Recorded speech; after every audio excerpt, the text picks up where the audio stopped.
to talk about a few different opportunities, and Derek and I had a quick conversation last week about some different opportunities, and I got excited just in our conversation. But there's 3 opportunities that we've started discussing with our local Park Service, none of which have gotten too many legs. I've only been there for a few months, but the first is actually something that's pretty fun, and it's a new program that Vail Resorts, our parent company, introduced on our ski mountains, and it's called Epic Mix. Are there any skiers in the room? Anyone familiar with Epic Mix? Derek is now. after you told me, go find out. So, a few years ago, Vail Resorts introduced an application that you can download on any smartphone that tracks your vertical feet, allows you to earn pins, and it's a fun program. Our first year, we had several hundreds of thousands of people with season passes sign up for this program. It engaged them. They were sharing. They were posting on social media. It links to Facebook. It links to Twitter. And that was phase 1. Phase 2, Vail Resorts actually purchased a company called Sharpshooters that used to stand at the top of lifts and take pictures of people as they got off the lifts. So for those of you that are skiers, you've probably been harassed by these people in the past. You get off the lift, they ask you to pose, they take your picture, and then they try to sell it to you for some ungodly sum of money. We bought that company, and we introduced a program called Epic Mix Photo. Everyone that has a lift ticket was issued hard card media with an RF chip. We would have our staff scan that RF reader. We would take your photo, and in real time, it would actually go to your Epic Mix account, and you had the option to post it on Facebook or Twitter.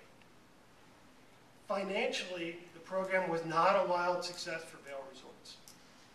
We started off with a similar model to Sharpshooters. We actually provided the low-res media to people for free, and then it was our intent to sell them the high-resolution pictures so that they could print them, share them other ways, and I don't think we sold too many. We didn't talk too much about that, though, because what we did talk about were the 6 million social media impressions that we received in the first season. And when we talk about promoting the national parks and promoting our businesses, I think we all recognize that things are changing. And that the way all of those kids over there that we can't relate to each other is now through social media. And although we didn't sell nearly as many photos, we actually redeployed a last-ditch effort to try to sell at least a few, and we went with a model that said, if you give us $40, we'll give you all of your pictures for the whole season for $40. High resolution, you can print them out for those people that still want to post them on their refrigerators or on their mantles. We would love to introduce something similar to this in Grand Teton National Park, where we're taking pictures of people in front of the Tetons, behind Jackson Lake Lodge, and also on some of the activities that we offer. Horseback riding, rafting on the Snake River, and then some of our lake cruises, when and if Jackson Lake fills back up. For those of you that are unaware, the lake is down to about 28%, and our marina had to close this year a little bit early. Well, we think we can make a few bucks at it. We actually think it is something that inherently will engage and enhance the visitors, while providing a lot of marketability about the park. Because I think, well, our big sister to the north, where are you, Jim? Yellowstone National Park does get a lot of attention. So many people just are unaware of the Tetons. And they see a picture of that mountain range, for those of you that haven't been, and they actually think it's in Switzerland or somewhere else. But it is right here in our own backyard. There's people that actually come to visit Yellowstone that never make it to the Tetons, which I think is a travesty, because we do think we're probably one of the most beautiful spots in North America, if not the world. We have a few other business opportunities that aren't quite as fun and sexy as social media and everything else, but I think that they are a sign that some things are changing. When our prospectus came out in 2007, there was no safe way to bike in the national park on a road. There was no system of trails. Fortunately, thanks to Mary Gibson Scott, as well as many, many others, an award-winning trail system was built with a termination mere 200 yards from one of our stores, the Jenny Lake store, which of course presents a wonderful opportunity to rent bicycles to take a ride through a national park. Now there is an argument that there's another location outside the park in which you can rent bicycles. There's actually an in-holding called Dornan's at the south end of the trail, but the problem is all of the visitor accommodations are actually at the northern end of the park. So in order to rent a bike, and you're staying at Jackson Lake Lodge, Coulter Bay Village, or up in Yellowstone, they're coming down to enjoy the day, one has to go 8 miles south of the location where we would rent bicycles, and then 8 miles north.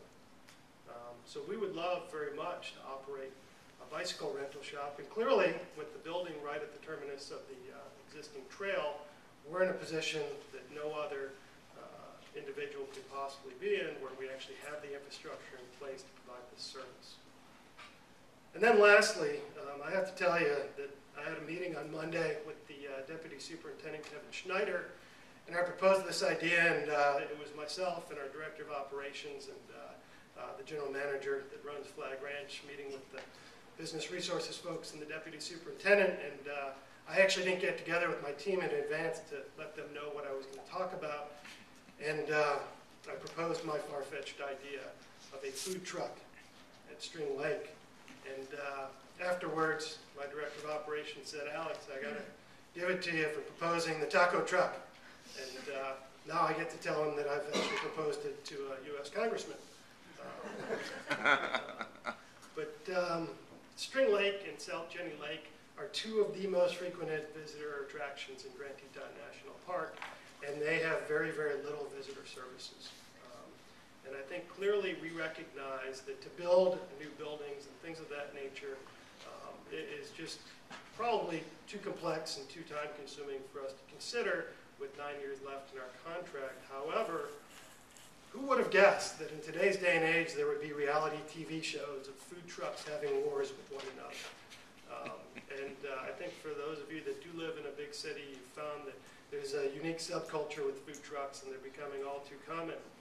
And I think once again, this is an area where we actually, as the incumbent concessionaire, one of a couple in the park, and Rex, I hope I don't receive too much competition from you on this idea, because I think you're in a similar position to us, where we actually operate facilities that are already inspected by the National Park Service and Public Health, where we actually know the rules of the game, whereas anybody who would be providing a service and bringing a truck up from the town of Jackson or other community quite simply would not have the same knowledge nor the same standards in place.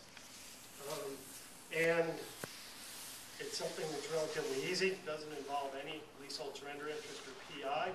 We bring in a truck, it's on wheels, and that too generates additional income for us as a concessionaire, as well as our franchise fees. And I think it's important to note that a personal property investment generates additional maintenance reserve funds that go towards the